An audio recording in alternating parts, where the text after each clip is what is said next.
Welcome back to the True Alien Podcast, your daily dose of the weird and the unexplained. I'm Adrian Smith. And I'm Julia Jones. And we are so ready to decode another strange story. Oh, absolutely. Always ready to dive into the paranormal. What do we have today? Well, today we're headed to Cape Cod. You know, charming lighthouses, quaint towns. Ah, lovely. But this story Yeah. is anything but charming. Okay. Imagine a family just vanishing, Well, leaving behind a house full of unsettling clues. Vanishing families, huh?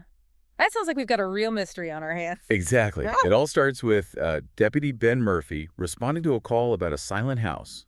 He walks in expecting maybe a forgotten alarm clock, Oh, right. but instead finds overturned furniture, Oh. an abandoned game of Monopoly, Okay. and burn marks everywhere. Burn marks? What kind of burn marks? Not just a little scorched, Julia. We're talking fried electronics. Oh, wow. Outlets, blackened wires, melted. Even the TV is a shattered husk. Like something surged through the entire electrical system. Yeah. It's like something surged through the whole thing. Okay, that's definitely not your typical power surge. No. What did the authorities make of it? At first they thought maybe the family had just run away. Okay. But then there were these strange symbols scrolled in ash all over the walls. Not your average graffiti. Definitely not your average graffiti. And that's when they called in Dr. Anya Petrova, Okay. a folklore expert A folklore expert. That's an interesting twist. with a bit of a mysterious air about her. So we've got a deserted house, fried electronics, cryptic symbols, and now folklore. This is getting more intriguing by the minute. It is. And remember those symbols? Yeah. Well, Dr. Petrova took one look and said they were warnings. More mornings. And she did not seem happy about it. Oh. And then we have another character entering the scene, Elias Porter. Okay. He's a bit of a haunted figure, and it seems the disappearances hit close to home for him. So Elias has a personal connection to this case. That adds another layer to this mystery. What was his take on the situation? We don't know all the details, but you can sense a desperation in him, Right. a need for answers. Yeah. And that's where the real conflict begins. You've got skeptical law enforcement, like Deputy Murphy, Mm-hmm. clashing with those who believe in something more like Anya and Elias. The classic skeptic versus believer dynamic. It's like the foundation of every great paranormal investigation. Yeah. What's fascinating here is Dr. Petrova's background. She's Yakut, and she brought some chilling stories about beings of starlight to the table. Yes, beings of starlight who engage in a mysterious exchange with humans. Exchange. It's not entirely clear what this exchange entails, but her ancestors believed these beings would come to Earth and take something from humans. Take something. Sometimes it was a trade, sometimes not. Oh. And she starts to think that these disappearances are connected to this ancient exchange. So we're potentially talking alien abductions here, Yeah. and these symbols are warnings about it. Mm-hmm. Okay, now we're venturing to some X-Files territory. A little bit. Did Dr. Petrova have any evidence to back up this theory? Well, remember Elias Yeah. and his personal connection to the disappearances? Mm-hmm. He's also a bit of a tech whiz. Okay. And he built this device that can detect energy anomalies. Interesting. They decide to take it out to the Cape Cod moors at night. The moors at night with a device to detect the unexplained... I think I can already guess where this is going. Picture this pitch black, Yeah. the wind whistling through the tall grasses, Mm-hmm. and this weird electric buzz in the air. Oh, getting creepy. You can practically feel something watching you. Ooh, I don't like that. Then Elias's device starts going haywire. Oh, no. The needle jumps all over the place, indicating something is definitely off. And that's when they see it. Okay, I'm hooked. What did they see out there on the moors? The stars above them start to distort and blur. Then a hole rips open in the sky. Whoa, hold on. Not some faint shimmer, Yeah. but a gaping, otherworldly tear. They actually witnessed something come through this tear in the sky. This just took a dramatic turn. Well, it did. Yeah. Deputy Murphy is terrified. Yeah. But Elias, he seems almost enthralled, like he's been waiting for this, even though it scares him. Wow. And just as this otherworldly light engulfs everything, we have another player entering the scene. Another player who comes into play at a moment like this. Don't leave us hanging, Adrian. Welcome back to the True Alien Podcast, where we unravel the threads of the unexplained. I'm Julia Jones. And I'm Adrian Smith. And we're picking up right where we left off with that chilling encounter on Cape Cod. Remember that gaping tear in the sky, those indescribable shapes descending towards Earth, and our cast of characters caught right in the middle of it all. So who comes to the rescue? Yeah, things were getting pretty intense. I'm dying to know what happened next. Well, it's Deputy Diaz Okay. and a task force. Oh, wow. They arrive just in time and they start firing their guns at the descending shapes. Wait a minute, they're shooting at these things. Did it even have any effect? Surprisingly, yes. The light from the tear flickers, the shapes vanish, and the sky returns to normal. But the encounter leaves everyone shaken. Especially Elias, they decide to investigate further, leading them to a hidden bunker on the moors. A hidden bunker. Okay, now we're getting into some serious X-Files territory. Right. What did they find inside? What they find inside is evidence that researchers have been studying these disappearances on Cape Cod for decades, but it goes beyond simply trying to stop them. So it wasn't just about preventing abductions. Yeah. They were trying to tap into the source. That's a whole new level of unsettling. It is, and what's truly chilling is the discovery they make in the central chamber of the bunker. They find a metal cage. And inside that cage, well, it's hard to even describe. What was it? It was once a woman, but now it's this emaciated, skeletal, eyeless husk, and horrifically, it's still alive. Oh my gosh, that's a truly horrifying image. Was it one of the missing people?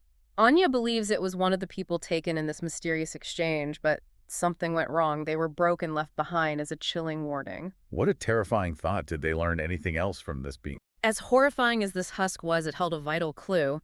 It began to emit this keening, wailing sound, and Anya realized it was trying to communicate. It could still communicate. She managed to translate the message, and it was a warning of a much larger convergence, an alignment that would open a permanent door between worlds. Permanent door between worlds, that sounds catastrophic. What did they do with this information? They knew they had to act fast. Anya used her knowledge of ancient lore to try and pinpoint the location of this convergence. An energy nexus deep within the moors, and Elias, driven by what he saw in the bunker, became obsessed with reverse engineering, the technology found there, hoping to weaponize it against the invaders. So while Anya was looking for the source, Elias was trying to create a weapon. What about Deputy Murphy? Where did he fit into all of this? Deputy Murphy found himself thrust into the role of leader, rallying the townspeople to prepare for a final stand against this unknown force. I can only imagine trying to convince people that their quiet seaside town was about to become ground zero for an alien invasion. How did the townspeople react? There was a lot of fear and a lot of skepticism. Some people refused to believe it. But Ben was persistent. He had the evidence, the disappearances, the fried electronics, the eyewitness accounts of the tear in the sky, and slowly people started to come around. They realized they had to band together if they wanted to survive. So the town was preparing for a fight. Anya was searching for this energy nexus, and Elias was trying to hack alien technology. What happened when this alignment occurred? Paint us a picture of that night. It was a night unlike any other, Adrian. The moors were shrouded in this thick, unnatural fog, the air crackled with energy, and there was this oppressive silence, as if nature itself was holding its breath. That sounds incredibly eerie. So what about our main players? Were Anya and Elias ready? Anya had located the nexus, a desolate patch of land marked by ancient twisted trees and glowing runes carved into the rocks. Elias had cobbled together a makeshift device, a chaotic fusion of alien tech, and Anya's knowledge of ancient symbols. So they had their weapon, and the townspeople were ready to fight what happened when the sky tore open again. This time there was no subtle shimmer. The sky ripped open like a jagged wound, spewing forth blinding toxic light, and from that tear the creatures emerged. So the invasion had begun. What did these creatures look like? Were they like anything we've seen in movies? They were unlike anything you could imagine, Adrian. Not solid forms, but shifting masses of shadow and light constantly changing. They were fluid and undeniably malevolent. Definitely not the take me to your leader type. Yeah. How did everyone react? It was pure pandemonium. Some people froze in terror, others fired their weapons, blindly desperate to hurt anything that moved. And what about Anya and Elias? Were they caught in the chaos? Elias, driven by a desperate manic energy, activated his makeshift device. It roared to life, bathing the area in a dissonant hum. Anya began to chant, her voice weaving in and out of the machine's noise, creating this eerie symphony, and for a moment it seemed to be working. The light from the tear flickered and the creatures hesitated. So the ancient knowledge combined with alien technology was having an effect. Did they manage to repel the invasion? It wasn't that simple. Adrian, remember Elias was channeling raw alien energy? It took a toll on him physically and mentally. He began to bleed. His eyes rolled back. It was like the power was consuming him. Sounds like a dangerous gamble. Did Anya try to stop him? She tried, but he was beyond reason. He was fixated on stopping the invasion, on righting some unknown wrong from his past. And then something incredible happened.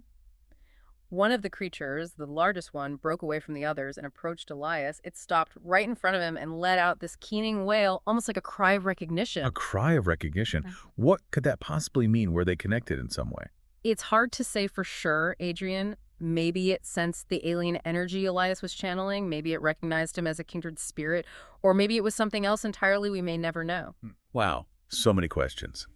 What happened next? Did the creature attack Elias? Did he manage to hold them off with that device? Yeah. Tell me we didn't come all this way for another cliffhanger. Welcome back to the True Alien Podcast. I'm Adrian Smith, and we just left off on quite a cliffhanger. The invasion is in full swing. Elias is channeling all this crazy alien energy, and one of the creatures seems to recognize him.